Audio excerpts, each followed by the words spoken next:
Welcome to Daily Brief YouTube channel. On the fifth day of Russia's entry into Ukraine, it met resistance in most parts of the country, where a wide variety of military equipment, from helicopters to warplanes to armored vehicles, was destroyed. Ukraine was forced to enter the biggest war since the Second World War, when Hitler's Germany ravaged Europe. Despite this, the Ukrainian armed forces is showing a very strong resistance against the intense attacks of the Russian army. As a result of this resistance, Russia suffered great losses in the region. The fact that Russia did not get any results despite the 195,000 soldiers and thousands of military equipment and war machines that Russia took to the Ukrainian border before the invasion of Ukraine reveals that the Ukrainian resistance is based on a very good strategy. When the Russian invasion started, the capital Kiev was expected to fall within 2 days, but on the fifth day of the war, the Ukrainian armed forces and the people of the region are still defending the capital and repelling the Russian army. Putin certainly did not expect the Russian army to suffer such huge losses against Ukraine. Despite these massive losses, Russia's insistence on quickly seizing the Ukrainian capital of Kiev, disarming the Ukrainian army and overthrowing the Ukrainian government persists, under Putin's leadership. Russia is advancing in 3 directions to the capital of Ukraine. The Russian army, which goes directly to Kiev with its army through Belarus on the northern border of Ukraine, continues to advance from the Donbass region in the east of the country. But at the moment, we can consider the Kherson region in the south of the country as the most critical place. Because as a result of the Russian army crossing the Crimea, it encountered a very harsh Ukrainian resistance in the Kherson region and its advance was stopped. The Ukrainian armed forces blew up a bridge in the city of Kherson to stop the Russian warships. At the same time, one of the most spectacular developments of the day was the destruction of the Russian military convoy and air defense systems in Kherson. One of the main actors of this success was Bayraktar TB2 armed drones supplied from Turkey. Before mentioning the success of this popular drone in Ukraine, which is famous for destroying Russian tanks and defense systems, it should be noted that the primary architect of the Ukrainian resistance is the heroic and patriotic Ukrainian people. They have some powerful equipment to resist, but the Ukrainians show such heroism that they are ready to confront the Russian army with stones and sticks even if they have no weapons in their hands. The Ukrainian armed forces neutralized the Russian military convoy that entered the city of Kherson with Bayraktar TB2 armed unmanned aerial vehicles. In the images reflected on social media, many armored vehicles in the Russian military convoy stand out. In addition, it was reported that the logistics elements of the Russian army were destroyed by Bayraktar TB2 armed drones along the railway. In the statement made by the Ministry of Defense of Ukraine, it was announced that the teams using Bayraktar TB2 armed drones destroyed a freight train carrying fuel and oil. In another shared image, Bayraktar TB2 armed drones destroyed Russia's favorite air defense system, the S-300 air defense system.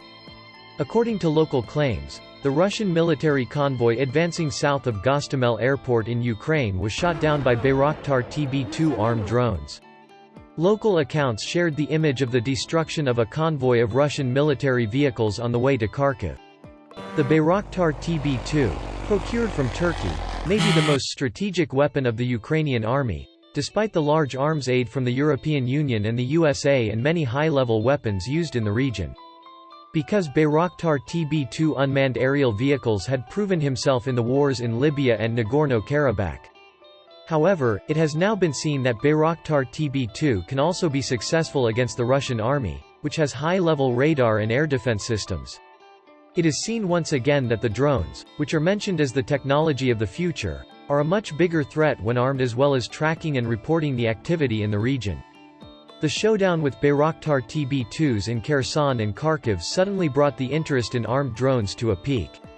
In an article published in Poland today, Bayraktar TB2s were announced as the most critical weapon currently used in Ukraine, while emphasizing how the Russian army was defenseless against Bayraktar TB2s.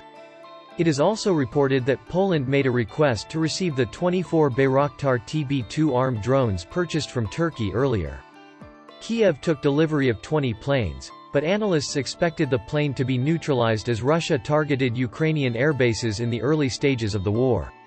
So what else can this interesting drone, which was used in the war against enemies with weak air defense systems, now do against a much more capable army?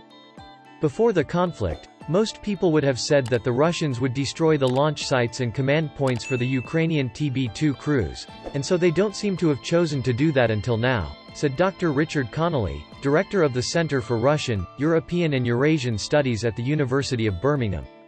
By the way, this allowed Ukraine to do harm by using the plane. So what other comments did experts make about the strength of Bayraktar TB2 armed drones in the Ukrainian army against the Russian army before the start of the conflict? We learned from Nagorno-Karabakh that drones can play an important role in anti-armor warfare when countries have the capacity to use armed drones on the battlefield, and air defense is less of a concern, said Professor Michael Horowitz at the University of Pennsylvania. But while the drone has proven useful in the Nagorno-Karabakh conflict in Syria in 2020, it now faces a much more capable foe. The principles of responsible artificial intelligence will establish a justifiable trust in AI systems that the Department of Defense will rely on for all field operations.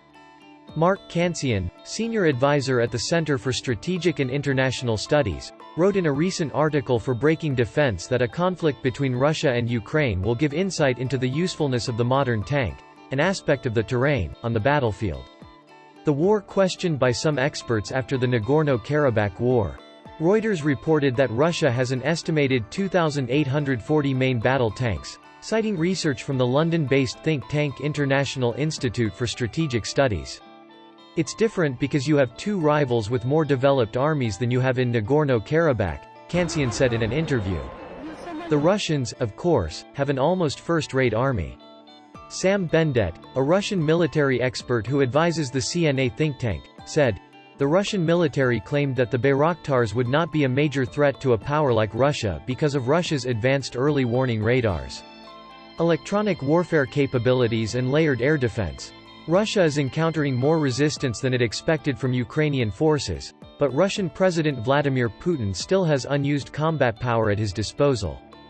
He noted that the successes of TB2 drones in Syria and Nagorno-Karabakh went against old Soviet-made air defense systems because it flew low and wasn't built for speed, making it more vulnerable to advanced air defense systems.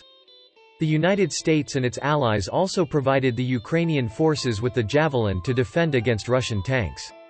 So they can see the flaggers from afar, identify them more quickly, and take various countermeasures against him, said Bendet. Despite all these comments, for now, Bayraktar TB2 armed drones seem to have achieved much greater success in the Ukraine war than experts expected. The stronger uprising of the Ukrainian resistance against the heavy attacks of Russia also increased the aid to Ukraine. Many European Union member states and the United States have announced that they will send very strong military aid to Ukraine. These aids are as follows. More aid to Ukraine has been approved by the government, while the Czech Republic has sent 188 million kroner machine guns, sniper rifles, pistols and ammunition. Belgium will send 2,000 machine training, 3,800 tons of oil supply and 300 soldiers to the training week to the military war in Ukraine. In Germany, the Netherlands shipment was to be made via the previously blocked 400 RPG transportation route. The Netherlands has also announced that its Ukrainian forces will send 200 Stinger guns to fight the Russian army's war industry. The USA, on the other hand, will present a large number of Stinger and Javelin tank destroyers to Ukraine as a part of its new $350 million weapon, which will be held today. Instead of sending a soldier to war all year in the European Union, it would unleash your war in this war. While this is a very serious development, the European Union plans to ship a defense arms shipment worth €450 million. At the same time, to dispatch European Union aircraft. Ukrainian Armed Forces Commander-in-Chief Valery Zaluzhny announced that hundreds of Russian military vehicles and tanks were destroyed. With Russia for the purpose of such claims and as a target for air defense, it is difficult to predict the future of the military. For Ukraine to better such a feat, Russian casualties are likely to be its next-generation light weapon, NLAW. The system was first supplied to Kiev by the UK Ministry of Defence on 17 January 2021. Unconfirmed reports are believed that Ukrainian weapons were protected by the destruction of 3 Russian tanks in the site of Peshevik. According to Shepherd Defense Insight, the fire and forget gun can hit heavily guarded vehicles from 20 to 800 meters away.